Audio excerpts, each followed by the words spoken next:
Hi everyone, I'm Huijun Shen from Hunan University. Today I'm very happy here to have this opportunity to present our recent work, Burst, seeking high performance interoperability and scalability in software RDMA. This work was done during my internship in ByteDance and it's a joint work with many co-authors here. Okay, let's start with the network hardware in modern data center, which is highly heterogeneous. Typically, there are three types of NICs running together.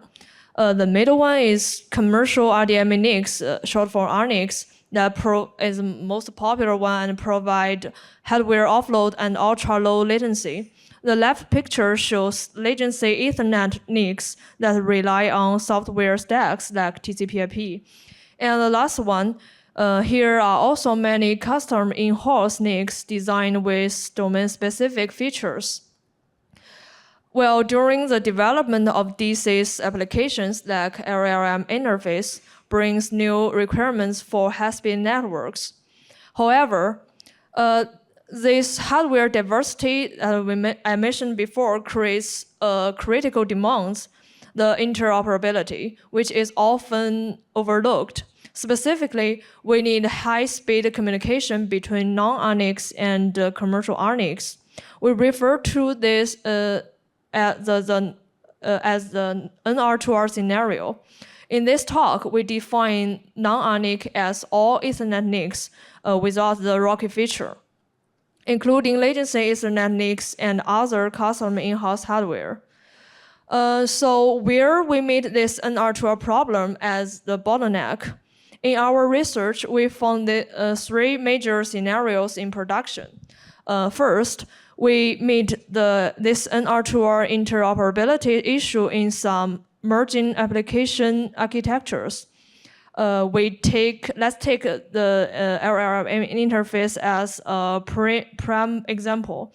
In many SOTA disaggregated developments, AI workloads are split to optimize costs. For example, the compute-intensive prefill stage might run on some cost-effective non-RNIC pods, while memory-sensitive decode stage, or we can call it latency-sensitive, run on some high-performance RNIC pods.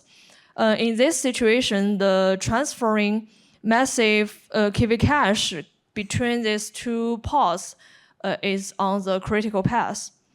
The second scenario we can meet the NR2R bottleneck is infrastructure upgrades.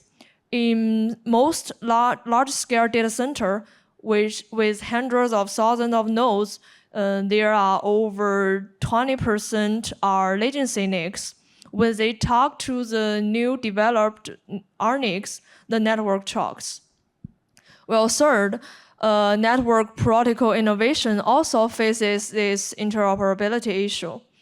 When some large cloud provider develops next-gen customer hardware, such as maybe new RDMA protocols, they face a multi-year transition to maintain compatibility with the existing ecosystem. During this long transition, a software compatibility layer is urgently needed to build a bridge between the old and the new. Well, to solve this, we meet a dilemma in NR2R scenario. We want to use RDMA as a high-performance transport in such emerging scenarios, but we all know that native RDMA has strict hardware dependency. If a non-RNIC send a packet to a commercial RNIC, the RNIC just simply discard it. As a result, the direct RDMA communication falls, forcing that costly fallback to the kernel TCP/IP maybe stack that is inefficient. To solve this interoperability problem, we first clarify our recent RDMA optimization.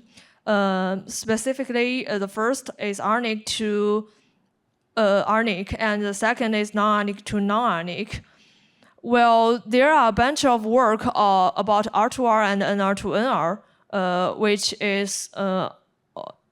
which is related to this work but cannot solve the NR2R dilemma. So we make sure that our target scenario is the NR2R scenario, and here are our goals. We want to support RoCE for both host and the GPU memory purely in software. And we want to provide over 400 Gbps line rate bandwidth and minimize CPU overheads.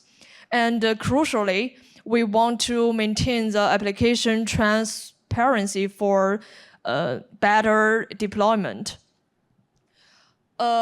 So after we make sure the target and the goals, what about exciting software RDMA solution? A short paper in AP9 2017 proposed a similar proof of concept based on TCP/IP and validated on some 10 Gbps NICs. However, its design remained one's memory copy and lack of optimization consideration in the RDMA advanced in some RDMA advanced features like congestion control or some other retransmission approach. Well, the other one is Soft-RDMA. Yeah, Soft-RDMA is implemented in the Linux kernel. It requires control signs to traverse multiple software layers, causing high CPU overheads and latency. Furthermore, exciting solutions like support for GPU direct RDMA, short for GDR, which is absolutely critical for modern AI workloads. This leaves a massive performance and functional gap. So we propose our solution, Burst. We design Burst as an independent user space process. As shown here, the user uses some stand RDMA APIs like libIB verbs, and a user driver intercepts this call in Burst. The heavy lifting is done by the Burst process in user space, which uses an efficient DBTK-based data plan. A lightweight kernel driver handles only necessary underlying resource management, and the kernel driver here work as a bridge between the user driver and our Burst process. Operating as an independent process ensures fairness across multiple applications and avoids modifying the kernel, but it introduces several hard system-level challenges. Let's work through them. Well, the first challenge we meet is how can Burst access data? Before communication, an RDMA application registers memory regions, short for MR. But as we mentioned before, Burst is a completely separate process. It has no idea and cannot dereference the application's address spaces. So how do we access these RDMA resources without kernel memory copies? To solve this problem, we design a kernel assistant shared resource framework. When the user uses libIB verbs, for example, abv regmr, our user driver intercepts it and passes it to the Burst kernel driver. Well, the kernel driver handles this and pins the memory, and importantly, will get the PA or VMA here. Then it uses netlinks to pass this address to the Burst process. Finally, Burst uses a map to map this memory region into his own address space. In this way, Burst can free to access the user memory. Well, the second challenge we meet is how to notify Wookiees fast. When the user posts a new wookie, it must notify burst as notified to the hardware RNIC. Here are two simple ideas. The first one is just use the kernel system call to notify like event ID, but as shown here, it costs 4 microseconds per operation. It's too slow for today's high-speed network. And the other one is to impel a simple doorbell queue for each queue pair, just like the hardware RDMA protocol. But it doesn't scale. Our tests here showed the throughput decreasingly sharply after the QP number came to 4,096 queue pairs. So we shifted to a multi-producer and single consumer shared queue model for each worker thread in the burst. The producer here means the app thread, which is trying to ring the doorbell. Now we have basic way to access memory and notify burst. How do we process it fast? This brings us to our data plan design. On the Shen side, we achieve zero copy via optimistic memory mapping. We construct the header in burst process and store it in stack memory buffer. In this way, the NIC will DMA RDMA header from the burst process and DM the payloads directly from the user address space without memory copy. Well, on the receive side is a little more difficult. Owing to the hardware dependency, NIC cannot DMA headers and payloads to different destinations. So to save the CPU here, we use Inter's data streaming accelerate, short for DSA, to offload the memory copy and to let CPU free here. We also find that kernel dependency connection setup process also has bottlenecks for high-speed communication, especially for high concurrency scenario. So we built a pure user space connection manager. The user driver intercepts the stand leave RDMA CM cost and forwards them to the burst process via a UX domain socket, short for UDS. The burst process then constructs the entire CM package itself and send it via DBDK. Now here comes the last challenge we met.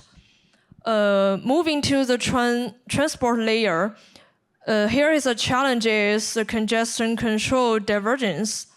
As it shows here in this picture, if burst and the RNIC use different CC congestion control algorithm, the throughput drops significantly due to the mismatched behaviors.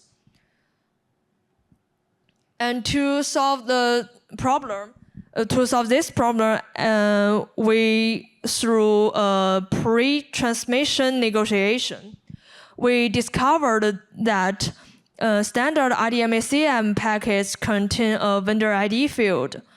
Well, during the connection setup process, burst will set the vendor ID to 0. Then the commercial RNIC sees this like invalid vendor ID. It is forced to fall back to the baseline CC algorithm, which is DCQCN. And we also impel DCQCN in our burst, so we can align the CC algorithm perfectly here. Well, moreover, because that burst is a software stack, we also provide advanced features like other CC algorithm like DCTCP or SAC for advanced retransmission. But it's not the main point in this talk. For our evaluation, here's our test bed setup. we compared burst against the hardware RDMA, Linux kernel software ROCKY, and kernel TCP. This is our performance and overheads compared with baseline in 400 Gbps high-speed networks. We can see that burst can consistently achieve over 98% of the line rate and cost less than 4 GPU cores per NIC. Compared to the software ROCKY in Linux kernel, we are saving over 66% of CPU resource. And we also deploy burst in real AI workloads. In a disaggregated LLM interface scenario, we mirrored the KV cache communication latency, which is a critical metric for LLM interface. We can see that burst accelerates this apparently with over 70% latency reduction. Well, for connection setup scenario, our user space CM also shines in high concurrency environments. In our multi-thread RPC simulation with tens of thousands of connections, burst can achieve a connection rate over 24,000 connections per second. You can also check more data in our paper. Well, in conclusion, burst effectively bridge the hardware gap in modern data center, while it also provides high performance, interoperability, and scalability in software RDMA. And thank you. I'm happy to take questions now.